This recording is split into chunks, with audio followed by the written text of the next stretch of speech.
दर्शकों नमस्कार। बाबा बागेश्वर अर्थात धीरेन्द्र कृष्ण शास्त्री पहुंचे जनता की अदालत, जहां इंडिया टीवी के वरिष्ठ पत्रकार रजत शर्मा को दिए बेबाक अंदाज में सवालों के जवाब। ये कैसे गुरु हैं जिनकी परंपरा में कभी भाला कभी बुलडोजर। आपने एक सनातन धर्म के नाम पर धमकियां देने की दुकान खोली। आपने एक पत्रकार को कहा कि तुझे नंगा कर दूंगा, तू मुझे मिल जा, मैं तुझे मसल दूंगा। ये साधु की भाषा तो नहीं हो सकती। जिन साईं बाबा को करोड़ों लोग मानते हैं, उनकी पूजा करते हैं, उनके मंदिरों में लाखों लोग जाते हैं, उनके बारे में इस तरह की भाषा, ये लाइसेंस आपको किसने दे दिया?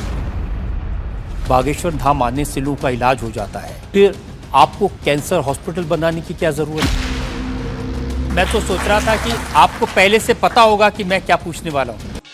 आप कहते हैं कि मैं अब बुलडोजर खरीदने वाला हूँ, हिंदुओं एक हो जाओ, पत्थर मारने वालों पर बुलडोजर चलाओ।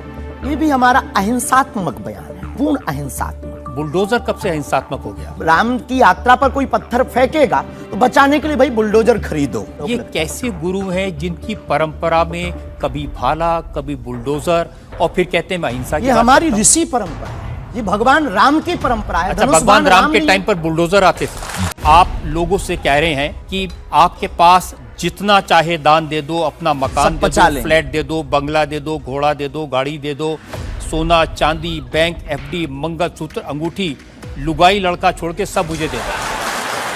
हम लेते हैं, कोई अगर देता है तो स्वीकार करते गुरु के नाते। हम उस परंपरा से हैं जहां अंगूठा तक दान गुरु को दे दिया जाता है, हम भी लेते हैं। तो आपने क्या क्या लीलाएं की हैं?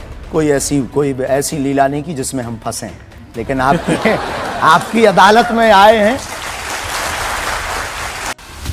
ब्राह्मण समाज पर कमेंट करने वाले एक व्यक्ति को आपने कहा मूर्ख, ठठेरी के बरे, नकट्टा। स्वभाव सनातनी हिंदू होने के नाते वो लहजा निकल जाता है और सठे साठ्यम समाचरी। आपने कहा संत तुकाराम की लुगाई रोज उन्हें मारती थी, रोज पीटती थी डंडे से, तो किसी ने उनसे पूछा तुम रोज लुगाई से पिटते हो, शर्म नहीं आती? आपको नहीं लगता कि संत तुकाराम जैसे महान संत के बारे में ये कह दिया, उसके लिए हमने गलती माननी चाहिए? बिल्कुल, हमने साहर्ष क्षमा भी मांगी और आज भी कहते हैं।